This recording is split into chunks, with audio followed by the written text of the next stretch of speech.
एक गांव में एक बूढ़ी माँ रहती थी, चंपा देवी। उसके 4 बेटे थे, लेकिन चारों अपने अपने घर बनाकर अलग रहते थे। उन्होंने अपनी माँ के लिए गांव की पुरानी जमीन पर एक छोटी सी झोपड़ी बना दी थी, जहां चंपा देवी अकेली रहती थी। अब उम्र बहुत हो चुकी थी, कमर में हर समय दर्द रहता, हाथ पैर भी साथ नहीं देते थे। पहले जैसे काम अब नहीं होते थे। दिन भर वो झोपड़ी के बाहर बैठकर बस रास्ता देखती रहती, शायद कोई बेटा आए, लेकिन को नहीं आता था। एक दिन चंपा देवी ने सोचा, इतने दिन हो गए बेटे बहू से मिले हुए, वो तो आएंगे नहीं, मैं ही चली जाती हूँ मिलने।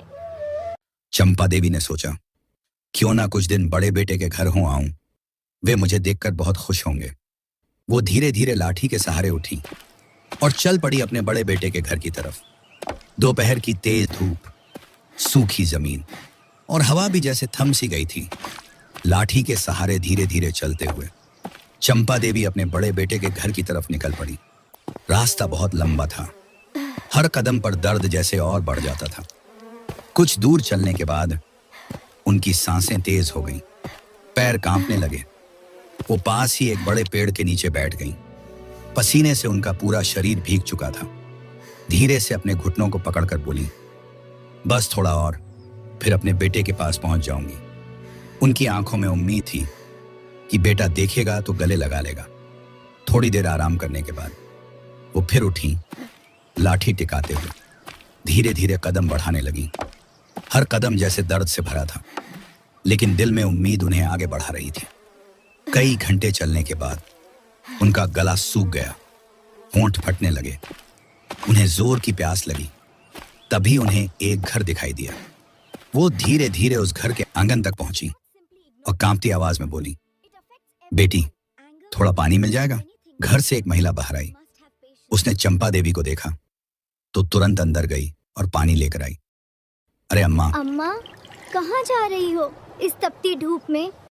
चंपा देवी ने पानी पिया तो जैसे जान में जान आ गई। फिर धीरे धीरे बोली, अपने बेटे बहू के घर जा रही हूँ। बेटे के घर जा रही हूँ, तबीयत ठीक नहीं है। महिला ने चिंता से कहा, इतनी दूर अकेले, कोई साथ क्यों नहीं है? चंपा देवी बस हल्की सी मुस्कुरा दी। जवाब उनके पास था, पर शब्द नहीं थे। थोड़ी देर बात करने के बाद चंपा देवी फिर उठी। महिला ने कहा, अम्मा, थोड़ा और आराम कर लो। लेकिन वो बोली, नहीं बेटी, अब जल्दी पहुंचना है। और फिर वो अपने सफर पर निकल पड़ी। शाम ढलने लगी थी। आखिरकार वो अपने बड़े बेटे के घर पहुंच गई। कांपते हाथों से दरवाजा खटखटाया। कुछ देर बाद बहू बाहर आई। चंपा देवी को देखते ही उसका चेहरा उतर गया, लेकिन फिर झूठी मुस्कान लाकर बोली, अरे अम्मा, इतनी धूप में आप अकेले आ गईं? फिर बनावटी चिंता दिखाते हुए बोली, हमें खबर कर देती, हम ही आ जाते लेने। चंपा देवी ने थकी हुई आवाज में कहा, बेटी, तबीयत ठीक नहीं है, सोचा कुछ दिन यहीं रह लूं। बहू अंदर गई और बेटे से बात की। दोनों के चेहरे पर खुशी नहीं थी, लेकिन फिर भी अनमने मन से उन्हें घर में रहने दिया गया। दिन बीतने लगे, लेकिन बेटा दिन भर अपने काम में ही व्यस्त रहता। मां के पास बैठने का भी समय नहीं होता। चंपा देवी दरवाजे के पास बैठी रहती, हर आवाज पर सोचती, शायद बेटा आया है, लेकिन वो कभी नहीं आता।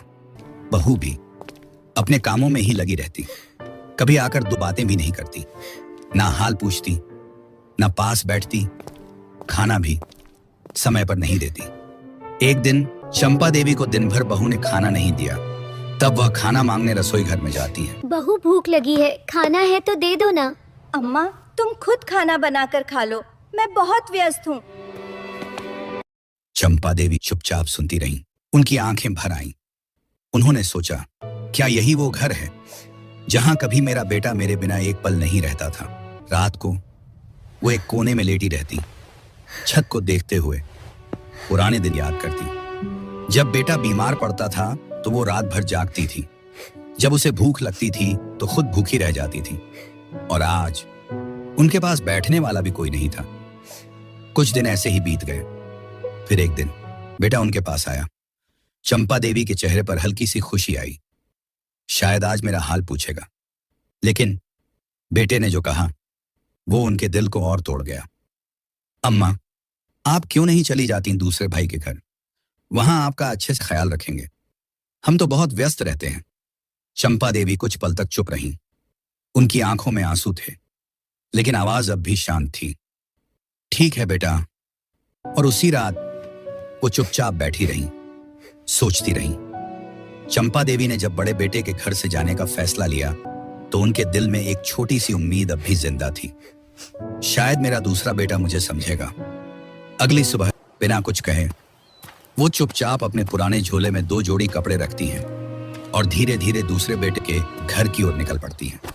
रास्ता फिर वही लंबा, धूप पहले से भी तेज और उम्र अब पहले से भी ज्यादा थकी हुई। चलते चलते उनके कदम लड़खड़ाते हैं, पर इस बार वो कहीं नहीं रुकती, जैसे मन में एक ही बात हो, बस किसी तरह बेटे के घर पहुंच जाऊं। घर का दरवाजा और ठंडी नजरें। काफी देर बाद वो दूसरे बेटे के घर पहुंचती हैं।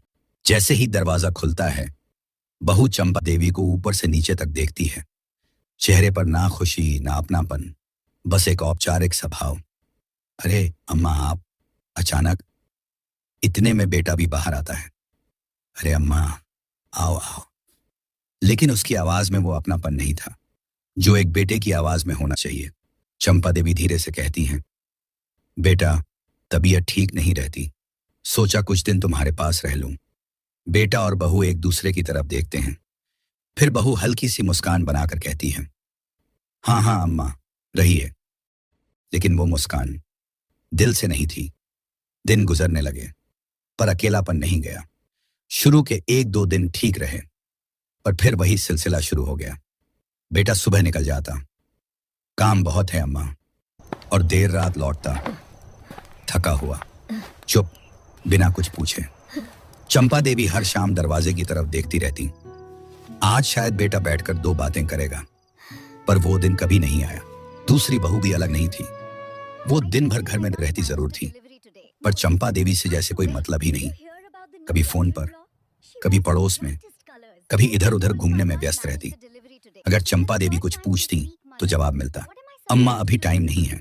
एक दिन दोपहर हो गई, फिर शाम हो गई, पर किसी ने खाने के लिए नहीं पूछा। आखिर हिम्मत करके चंपा देवी ने कहा, बहू कुछ खाने को मिल जाएगा? बहू झुंझलाकर बोली, अम्मा मैं कोई खाली थोड़ी बैठी हूं, आप खुद ही ले लिया करो ना, रसोई में रखा है। चंपा देवी धीरे धीरे उठती हैं, कांपते हाथों से बर्तन उठाती हैं, और उनकी आंखों में आंसू आ जाते हैं। रात को चारपाई पर लेटे लेटे चंपा देवी छत को देखती रहती। उन्हें याद आता कैसे उन्होंने इन बच्चों को पाला था, खुद भूखी रहकर उन्हें खिलाया था, और आज उन्हीं के घर में वो एक बोझ बन गई थी। एक दिन सच सामने आ ही गया। एक शाम जब बेटा काम से लौटा तो चंपा देवी ने हिम्मत करके कहा, बेटा थोड़ी देर बैठ जाओ ना, बात करनी थी। बेटा थोड़ा असहज हो गया, फिर बोला, अम्मा अभी बहुत थका हूं, कल बात करेंगे। लेकिन उसी वक्त बहू बोल पड़ी, सुनिए मैं तो पहले ही कह रही थी, अम्मा को यहां रखकर हमसे संभल नहीं रहा। चंपा देवी ये सब सुन रही थी। उनका दिल जैसे अंदर से टूट गया। बेटे की वो बात जिसने सब खत्म कर दिया। बेटा धीरे से बोला, अम्मा आप बुरा मत मानना, पर आप क्यों ना तीसरे बेटे के पास चली जाओ, वो तो खाली भी रहता है, वो आपका अच्छा ख्याल रखेगा। यह सुनकर चंपा देवी कुछ नहीं बोली, बस चुपचाप आंखों से आंसू गिरते रहे। उन्हें समझ आ गया था अब वो मां नहीं, बस एक जिम्मेदारी बन चुकी हैं। दूसरे बेटे के घर से निकलते समय चंपा देवी ने एक बार पीछे मुड़कर देखा। न कोई रोकने आया, न किसी ने आवाज दी, बस एक खामोशी थी जो उनके दिल को चीरती जा रही थी। फिर वही सफर, लेकिन अब कदम भारी थे। इस बार रास्ता पहले से भी ज्यादा मुश्किल लग रहा था। धूप उतनी ही थी, पर अब उनके अंदर ताकत कम थी। हर कदम पर ऐसा लग रहा था जैसे शरीर साथ छोड़ देगा। चलते चलते वो एक जगह बैठ गईं। हाथों से अपने घुटनों को सहलाते हुए धीरे से बोली, हे भगवान अब कहां जाऊं। लेकिन फिर खुद को संभाला और तीसरे बेटे के घर की ओर बढ़ गईं। जब वो तीसरे बेटे के घर पहुंची, उन्होंने दरवाजा खटखटाया। दरवाजा खुला। तीसरी बहू सामने थी। हाँ, कौन? फिर जैसे ही उसने देखा, अरे अम्मा आप। उसने अंदर बुलाया जरूर, पर उस बुलावे में अपनापन नहीं था। तीसरा बेटा आया। अम्मा, आप बिना बताए आ गई? चंपा देवी ने धीमी आवाज में कहा। बेटा, तबीयत ठीक नहीं थी, सोचा कुछ दिन तुम्हारे पास रह लूं। बेटे ने सिर हिलाया। हम ठीक हैं। लेकिन उसके चेहरे पर साफ लिखा था। ये भी आ गई। घर बड़ा था, कमरे भी थे, पर चंपा देवी के लिए एक कोना तय किया गया। स्टोर रूम के पास एक पुरानी चारपाई, जहां न ठीक से हवा आती थी न रोशनी। सुबह उठते ही चंपा देवी उम्मीद करती, आज शायद कोई पूछेगा, अम्मा कैसी हो? पर यहां भी वही कहानी। बहू सुबह से फोन में लगी रहती, कभी रील्स, कभी कॉल। बेटा बाहर निकल जाता, काम है। पोते पोतियां भी दूर हो गए।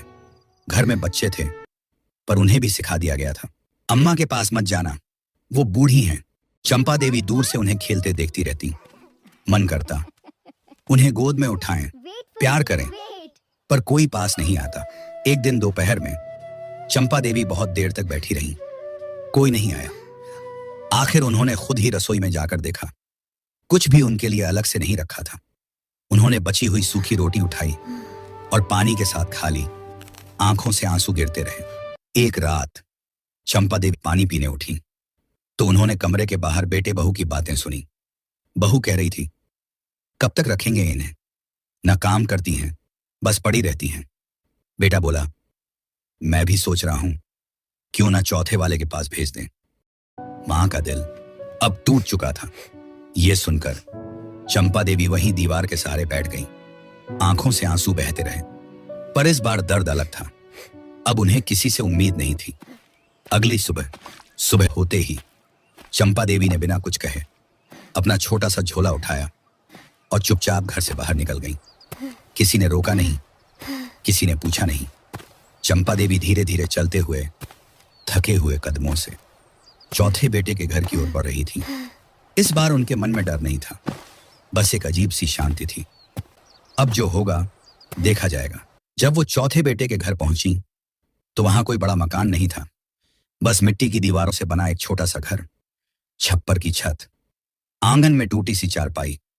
पर जैसे ही उन्होंने आवाज दी, बेटा, अंदर से उनका बेटा दौड़ता हुआ बाहर आया। बेटे की आंखों में आंसू। अरे अम्मा, आप! उसने तुरंत मां के पैर पकड़ लिए, आंखों में आंसू भर आए। अम्मा, पहले क्यों नहीं आई आप? तभी बहू भी बाहर आई। बहू ने तुरंत पानी दिया, सीधे चंपा देवी को गले लगा लिया। अम्मा, अंदर आइए, देखिए कितनी कमजोर हो गई हैं आप। उसकी आवाज में कोई बनावट नहीं थी, बस सच्चा अपनापन था। गरीबी थी, लेकिन दिल बहुत बड़ा था। घर में कुछ खास नहीं था, ना बढ़िया बिस्तर, ना अच्छा खाना, लेकिन जो था वो पूरे दिल से था। फिर जल्दी जल्दी चूल्हा जलाया। अम्मा, आज आपके लिए गरम गरम रोटी बनाऊंगी। तब एक छोटा सा बच्चा भागता हुआ आया। दादी आ गई, दादी आ गई। वो सीधे चंपा देवी की गोद में चढ़ गया, उसे कसकर पकड़ लिया। दादी, अब आप कहीं मत जाना। चंपा देवी की आंखों से आंसू बहने लगे, लेकिन इस बार ये आंसू दुख के नहीं, खुशी के थे। उस रात बहू ने अपनी ही चारपाई चंपा देवी को दे दी और खुद नीचे चटाई पर सो गई। बेटा बार बार आकर पूछता, अम्मा कुछ चाहिए तो नहीं? चंपा देवी बस उसे देखती रही, सोचती रही। धीरे धीरे बदलने लगी जिंदगी। अब हर दिन अलग था। सुबह बहू उनके पैर दबाती, बेटा काम पर जाने से पहले हाल पूछता, और पोता तो हर वक्त उनके साथ ही रहता। दादी, कहानी सुनाओ। दादी, मेरे साथ खेलो। कम था खाना, पर दिल भरा हुआ था। कई बार घर में सिर्फ एक समय का ही खाना होता तो बहू चुपचाप कह देती, अम्मा मेरा पेट भर गया, आप खा लीजिए। लेकिन चंपा देवी समझ जाती थी और आधा खाना पोते को दे देती, आधा खुद खाती। मां का दिल अब शांत था। अब चंपा देवी के चेहरे पर फिर से मुस्कान आने लगी थी। उन्होंने मन ही मन कहा, भगवान, तूने सब कुछ नहीं दिया, पर जो दिया वो सबसे अनमोल है। चंपा देवी अब अपने छोटे बेटे और बहू के साथ खुशी खुशी रहने लगी थी। समय धीरे धीरे बीतता गया, साल गुजर गए, लेकिन उम्र ने अब अपना असर दिखाना